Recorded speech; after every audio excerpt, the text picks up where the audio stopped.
Presidential Broadcast Service. Radyo Pilipinas. Radyo Publiko ng Bagong Pilipinas para sa Bagong Pilipino. Naghahatid ng mahahalagang balita at impormasyon na uugnay ng pamahalaan sa sambayanan. Tulay sa himpapawid ng serbisyo publiko. Radyo Pilipinas. Radyo Publiko. Ang boses ng Pangulo. Sa Iloilo, Radyo Pilipinas. 585 AM. Oras sa Radyo Pilipinas, alas 8:01 sa aga. Nagapanguna nga balita sa syudad, sa mga banwa, sa probinsya sa Iloilo, kag kaingon ng mga probinsya. Mga pananawon sa likod sa mga balita. Inyong mabatian sa Radyo Pilipinas Iloilo News. Mga balita na magasugata sa inyong aga. Ginbantayan, ginsunod, gintipon sa Radyo Pilipinas Iloilo News Team. Gikan sa hulot balitaan. Diretso sa inyong palamatian. Yari ang Radyo Pilipinas Iloilo News.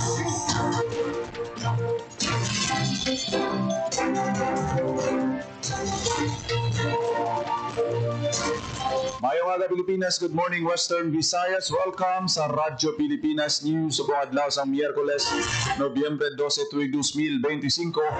Ako ang inyong tagbalita, Junel Baclay, kag karon sa mga headlines. RDRRMC nagpasalamat sa pagbinuligay sa mga ahensya ng gobyerno kag stakeholders sa asod-asod nga bagyo. Mga naapektuhan nga pamilya sa bagyong Tino sa Himamaylan City, Negros Occidental nagbaton sang family food packs. Secretary Frasco kag Secretary Angara ginbisita ang Negros Occidental agud matungod ang kahalitan kag bulig nga ihatag sa mga apektado sang bagyo. 28 ka balay sa Iloilo naguba sa paglabay sa bagyong Uwan. Pamilya nga apektado sa bagyong Uwan sa Western Visayas naglabot na sa masobra 36,000 suno sa OCD.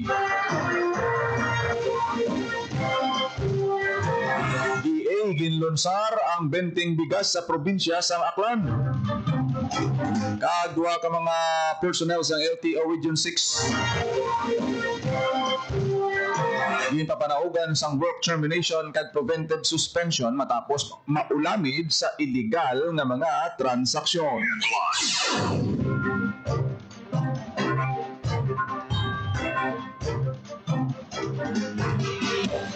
Oras sa Radyo Pilipinas alas 8:04 sa aga kag karon sa detalye sa aton mga balita lokal. Radyo Pilipinas. Radyo Pilipinas News. RDRRMC Region 6 nagpasalamat sa pagbinuligay sa mga ahensya ng gobyerno kag mga stakeholders sa asod-asod nga bagyo nga naeksperyensyahan sa Western Visayas. Radyo Pilipinas. Radyo Pilipinas. Sa balita ni Paul Tarosa. Sa pagpasalamat sa Regional Disaster Risk Reduction and Management Council Region 6 sa tanan nga ahensya sa gobyerno, responders ug stakeholders sa ilang pagbinuligay kag koordinasyon sa naglabay ang Bagyo Tino kag Super Typhoon Uwan. Ginadayaw sa RDRRMC ang Philippine Atmospheric, Geophysical and Astronomical Services Administration kung pag-asa sa padang nga paghatag sa updates kag weather advisories nga nagserbi balasihan sa tanan sa pagpanghanda sa duha ka bagyo. Ginkilala man sa RDRRMC ang mga local government units sa Western Visayas sa ilang manidalagon nga pagpatuman sa preemptive evacuation na masigurong safety sa mga pumuduyo sa pagbinuligay kag temprano nga pagpanghanda na luwas ang kadamaan sa halit sa duha ka bagyo. Iyon pa siguro sa RDRRMC para nga pagpapaskog sa kombinasyon sa tanang member agencies kag stakeholders para sa mas resilient na Western Visayas. Para sa Bagong Pilipinas, Paul Tarosa, Radyo Pilipinas, Radyo Publiko. Radyo Pilipinas. Radyo Pilipinas News. Sa iban pang balita, mga naapektuhan na pamilya sa bagyong Tino sa Himamaylan City, Negros Occidental ang nagbaton sa family food packs gikan sa DSWD NIR. Radyo Pilipinas. Radyo Pilipinas. Radyo Pilipinas. Sa detalye sa balita ni Marian Grace Erenjena. Nagbaton sa family food packs sa mga residente sa isa ka barangay sa Himamaylan City, Negros Occidental halin sa DSWD NIR Quick Response Team. Nagabot sa 1,098 ka family food packs ang ginhatag sa DSWD NIR sa mga residente sa barangay Sara, Mamayan City nga naapektuhan sa flash floods dala sa Bagyo Pino. Ang panagtay sa family food packs ang padayon sa direktiba ni Presidente Ferdinand R. Marcos Jr. nga magpalabot sa bulig sa mga nagkakinahanglan nga pumuluyo. Kaupo sa DSWD NIR sa pagpalabot sa bulig ang lokal nga panguluhan, City Social Welfare and Development Office, 542nd Engineering Battalion, Mamayan Bureau of Fire Protection, PNP Maritime Group, Coast Guard kag Barangay Council. Para sa Bagong Pilipinas, Mian Grace Aranyata, Radyo Pilipinas, Radyo Pilipinas, Radyo Pilipinas News.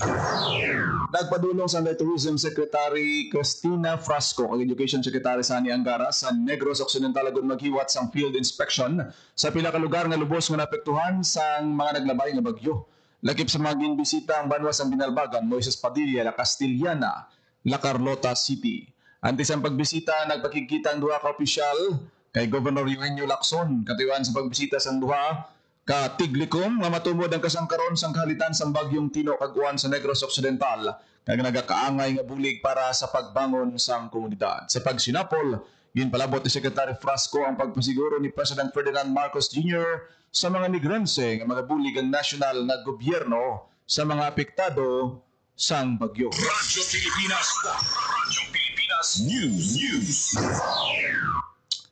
Mga nagkalaguba nga balay bangod sang bagyong Uwan naglabot sa 330 suno sa DSWD. Radyo Pilipinas, Radyo Pilipinas. Sa balita ni Marian Grace Aranyata. Nagukod na sa 330 kabalay sa Western Visayas ang nagkalaguba bangod sa Bagyo Uwan. Sa disidato sa DSWD Field Office 6, 25 kabalay ang totally damage at 305 ang partially damage. Sa 330 kabalay nga nagkalaguba, 8 gikan sa Aklan, 54 sa Antique, 32 sa Capiz, 17 sa Iloilo kag 19 sa Guimaras. Pahayag sa regional office na sa mga pamilya nga magubaan sa balay kag nagakinahanglan sa maistaran, ginapaniner ang apektado nga pamilya sa evacuation centers, pinaagi sa mga lokal nga panguluhan, kag naghahatag man bulig ang ahensya pinaagi sa provision sa modular tents sa tion nga mag-request ang LGU. Para sa Bagong Pilipinas, Maren Grace Aranyata, Radyo Pilipinas, Radyo Publiko. Radyo Pilipinas, Radyo Pilipinas News. Sa probinsya sa Iloilo, naglabot sa 38 ka mga puluyan na nagkalaguba bangod sa paglabay sa bagyong Uwan. Sa nasambit nga numero, sunod sa provincial capital, 28 ang partially damaged, samtang may napulo naman ang totally damaged. Sa piyak na bayan niya, sa 379 ka pamilya o kon 1,221 ka residente, ang ginpaidalong naman sa preventive evacuation bilang precautionary measure sa nagluntad ang bagyo. Parayon ang pagmonitor sa Iloilo Provincial Disaster Risk Reduction and Management Office sa sitwasyon kag koordinasyon sa mga local government units agad masiguro ang safety sa mga pumuluyo. Radyo Pilipinas, Radyo Pilipinas News. Pamilya nga apektado sa bagyong Uwan sa bilog nga Western Visayas naglabot na sa masobra 36,000 suno sa Office of the Civil Defense Region 6. Radyo Pilipinas, Radyo Pilipinas. Sa balita ni Paul Tarrosa. Naglabot sa masobra 36,000 nga pamilya o kung masobra 109 ka individual halin sa 578 ka barangay sa Western Visayas ang naapektuhan sa Bagyo Uwan.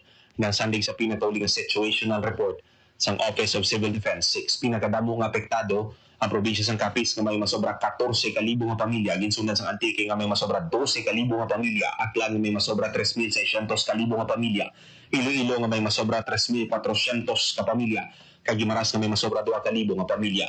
Nagpalabot naman sa 1.46 million pesos na balos ang food packs ka non-food items ang mga local government units sa Department of Social Welfare and Development sa mga apektado nga residente.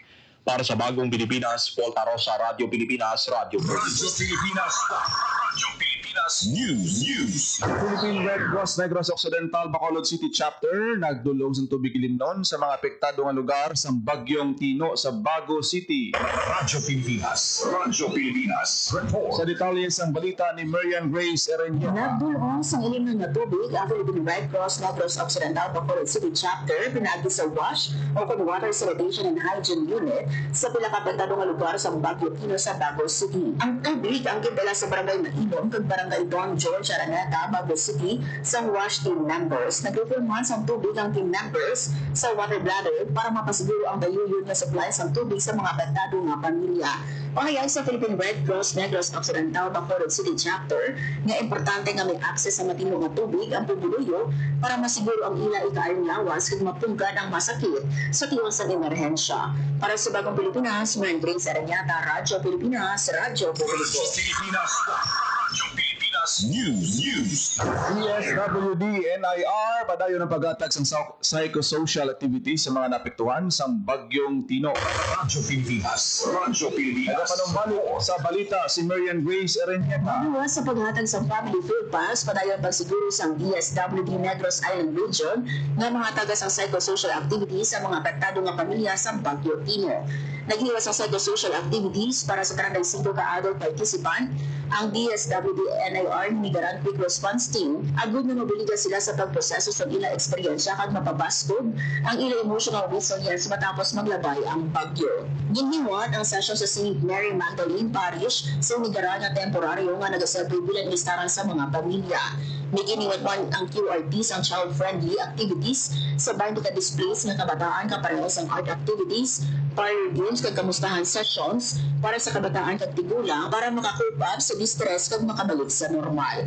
Para sa Bagong Pilipinas, Mary Grace Aranyata, Radyo Pilipinas, Radyo Publiko. News.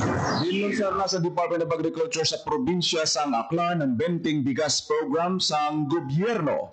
Opisyal na ginlunsar ang 20 pesos kada kilo ng bugas sa Guding Ramos Park, Capitol Ground sa Estancia Calibo, Aklan. Ang programa sunod sa DA dako nga bulig para sa mga galastuan sa mga pumuluyo, partikular sa mga senior citizens, persons with disabilities, solo parents, kag minimum wage earners. Ang Benteng Bigas Program ang kabayan sa inisyatiba ni Presidente Ferdinand R. Marcos Jr. nga may tinutuyo nga maghatag sang barato nga bugas sa kada Pilipino. Kadungan sinigin pilahan man sa mga pumuluyo ang 20 pesos per kilo nga bugas. Pamatuod nga dako ang interes kag kinahanglanon sa programa. Radyo Pilipinas News.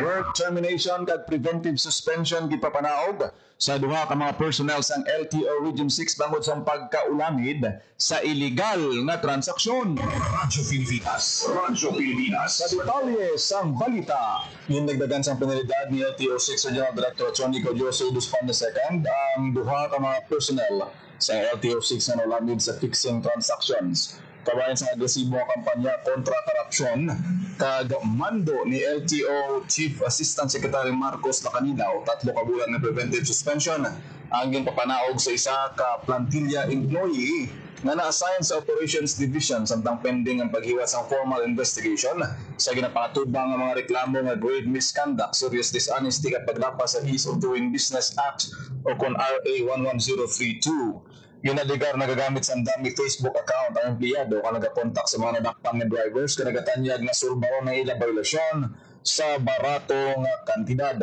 Halimbawa sini ang pagtanyag sa isa ka rider sa pagpanabos ng penalidad sa unregistered vehicle halin sa 12,000 pesos himo na lang ini nga 7,000 pesos bagay nga na-videohan sa tagreklamo ang transaksyon.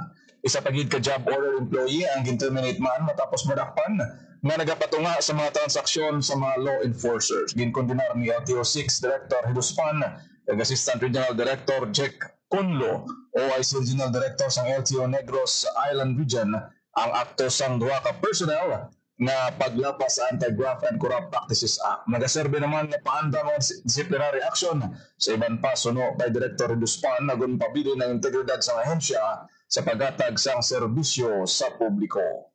Para sa Bagong Pilipinas, Chinel Baclay, Radyo Pilipinas, Radyo Publiko. Radyo Pilipinas News. Top 7 most wanted person sa probinsya sa Iloilo, dakop sa distrito Sangharo. Radyo Pilipinas. Sa balita ni Paul Tarosa, Arestado sa kapulisan ang top 7 most wanted person sa probinsya sang Iloilo sa Barangay Fajardo, Iloilo City. Ang suspect ginkilala nga si alias Raul, 54 years old, kag residente sa Barangay Pili, Ahoy, Iloilo. 2 counts of murder ang gilapangatubang sang suspect. Gintingog nga pwersa sang Iloilo City Mobile Force Company, Iloilo City Police Station 9. City Intelligence Unit ug Regional Intelligence Unit 6 ang nagpatigayon sang operasyon. Para sa Bagong Pilipinas, Paul Tarosa, Radyo Pilipinas, Radyo Publiko. Radyo Pilipinas. Radyo Pilipinas News. Most wanted person sa probinsya sa Aklan nadakpan sa banwa sang Ibhay. Radyo Pilipinas. Radyo Pilipinas. Napanumbalik sa balita si Paul Tarosa. Sa Aklan Police Provincial Office ang most wanted person sa probinsya sa Barangay Poblasyon, Ibhay, Aklan. Ang suspect yun kilala nga si alias Toto, 35 anyos, residente sa Ibhay, Aklan. Statutory rape ang kaso nga ginapangatubang sa suspect. Sunod kay PRO6 Director Brigadier General Josefino Ligan ang pagka-aresto sa wanted person, nagapakita lang sa commitment sa kapulisan para mamintinar ang kalinong kagkatawhay sa Western Visayas. Sa pagka-aresto sa suspect, nagalaom ang Police Regional Office 6 na magaserbi nga paandam sa mga naghimo sa krimen nga maabot ang tiyon nga madakpan sila sa kapulisan. Sa karon ang wanted person yara na sa kustodiya sang Ibhay Municipal Police Station. Para sa Bagong Pilipinas, Paul Tarosa, Radyo Pilipinas, Radyo Publiko. Radyo Pilipinas. Radyo Pilipinas News. Mga karsada sa palibot sa Iloilo Central kag Terminal Market, amat-amat na ngan na hawanan. Radyo Pilipinas. Radyo Pilipinas. Sa detalye sang balita, rayon ang demolisyon sa mga kiosko sa palibot sa Iloilo Central Market kabayan sa clearing operation sa mga mayor nga karsada sa palibot sa merkado. Talalupang doon ang paghawan sa dalan na ginapuestuhan sa mga vendor sa Dalan Rizal, partikular sa area sa Maria Clara City proper. Sa bahay naman sa Iloilo Terminal Market, tama-tamat naman na nahawanan ang daladon sa palibot sa merkado, halin sing ginpatuman ang soft opening sini. Makita man ang presensya sa mga traffic enforcers na nag-assist sa mga motorista agad na pabilin ang matalunsay na dalagan sang trapiko sa lugar. Para sa Bagong Pilipinas, General Baclay, Radyo Pilipinas, Radyo Publiko. Radyo Pilipinas. Radyo Pilipinas News. Pagbaton sa online application para sa mga programa sa BMW sa Pinas, ikaw ang ma'am sir, temporaryo maging pauntat. Radyo Pilipinas. Radyo Pilipinas. Report. Sa balita ni Marian Grace Ereñeta. Temporary mo naging puunta kapag sumite sa online application para sa programa nga sa Pinas, ikaw ang ma'am at sir, umpisa Nobyembre 11. Sa anunsyo sa Department of Migrant Workers, National Reintegration Center for OFWs, bango sa nagkapanay ng proseso kag endorsement sa mga aplikante sa programa para sa school year 2026 at 2027 sa Department of Education, temporaryo nga siraduhan ng online application. Ang programa is a career integration initiative nga bukas sa Overseas Filipino Worker o OFW, licensure examination for teachers o kanilang TASO, nga nagbilig sa punso tig ang mga luyaw magpauli sa Pilipinas para mag-ubra permanente. Para sa Bagong Pilipinas, Marian Grace Ereñeta, Radyo Pilipinas, Radyo Publiko. Radyo Pilipinas. Radyo Pilipinas News. Sa kasunugan nagluntad sa barangay ng Gimbal, Iloilo kahapon, sunod kay Fire Officer Juan Ray Kauyunan. Arson investigators ang Bureau of Fire Protection sa Banwa ng Gimbal nagsugod ang sunog sa grade 6 classroom sa Nanga Integrated School. Nagnapta ang kalayo sa daycare center kag storage room sa barangay hall. Nagagwa sa investigasyon sa BFP nga wala mapatay ang main switch ng kwarto. Naglabot naman sa 1.7 million pesos ang kalitan naging bilin sang sunog. Padayon pang investigasyon sa BFP Gimbal sa kung ano ang gintunaan sang kalayo. Radyo Pilipinas. Radyo Pilipinas News. Magabaton sang cash incentive sa mga Ilonggo athletes nga nagdalaog sa Batang Pinoy 2025 nga giniwat sa General Santos City. Ini ang pagpasiguro sa Iloilo Provincial Capital sa digman sa Provincial Ordinance Number 2000-217. Sa mga ordinansa, mga gold medalist magabaton sang 8,000 pesos, 6,000 pesos naman ang mga silver medalist, kag 4,000 pesos ang bronze medalist. Naibaluan nga kakolekta sang 51 ka medalya ang Ilonggo players sa Batang Pinoy 2025 sa diin may arasing 14 ka bulawan, 11 ka silver, kag 26 tanan ka mga bronze. Radyo Pilipinas. Radyo Pilipinas News. Ilonggo Seafarer lakip sa casualty matapos na nagluntan nga sunog sa isa ka barko sa Malaysia. Congresswoman Baronda kag mga ahensya sa gobyerno nagbulig patikayon para mapapauli ang bangkay. Radyo Pilipinas. Radyo Pilipinas. Report. Sa balita ni Marian Grace Ereñeta. Isa ka Ilonggo Seafarer na taga-distrito Sangharo ang nagtaliwan matapos ang nagluntat na sunog sa MSC Kiparedsya na nakaangkla kang nakadiskarga sa Port of Tanjung, Pilipas sa Humor, Malaysia. Nagluntat ang sunog sa Nobyembre 7 kung sa diin sunod sa Humor Fire and Rescue Department may nalapatian nga ng sigabong kag gisundan sa madamo nga aso alin sa lower deck area sa container vessel. Nakip sa nataliwan ng Ilonggo Seafarer, isa ka Malaysian at isa ka British. Minareport man nga injured nga isa ka Malaysian at duwa ka Filipino nga gindala sa ospital. Samtang nagpanganisang bulik ang pamilya sa Ilonggo Seafarer kay House Deputy Majority Leader kag Iloilo City Long District Representative Jam Baronda kusog inagpakigamot man ang kongresista ka na Department of Migrant Workers Secretary Hans Leo Catda tag kay Overseas Workers Welfare Administration Administrator Yusek P.Y. Kayunan.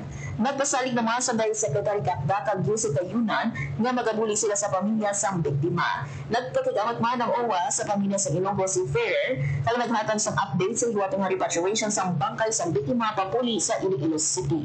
Para sa Bagong Pilipinas, Mandre Saranyata, Radyo Pilipinas, Radyo Publiko. Radyo Pilipinas. Radyo Pilipinas News. Outdoor library sa Molo Plaza ginbuksan sa Iloilo City Government. Radyo Pilipinas. Radyo Pilipinas. Sa detalye sang balita, Ginpangunahan ng Iloilo City Mayor sa Trenya sa inaugurasyon sa ikaduha nga outdoor library sa syudad nga nahamtang sa Molo Plaza.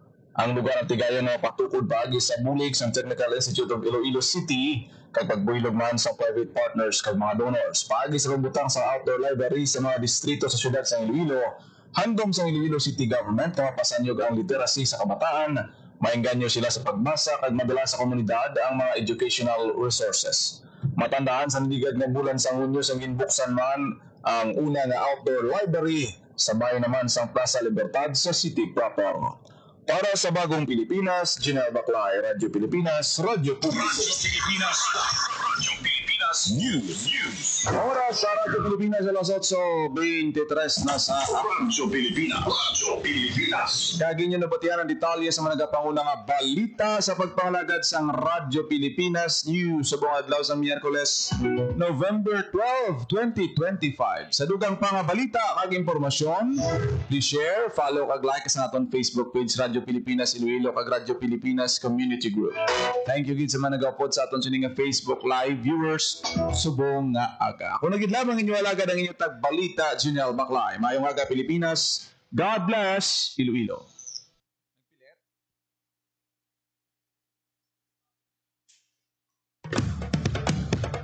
Ito ang Presidential Broadcast Service. Radyo Pilipinas. Radyo Publiko ng Bagong Pilipinas para sa Bagong Pilipino.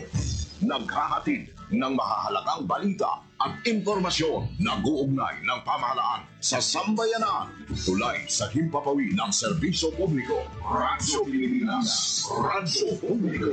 Ang boses ng Pangulo sa Iloilo. Radyo Pilipinas. 585 AM.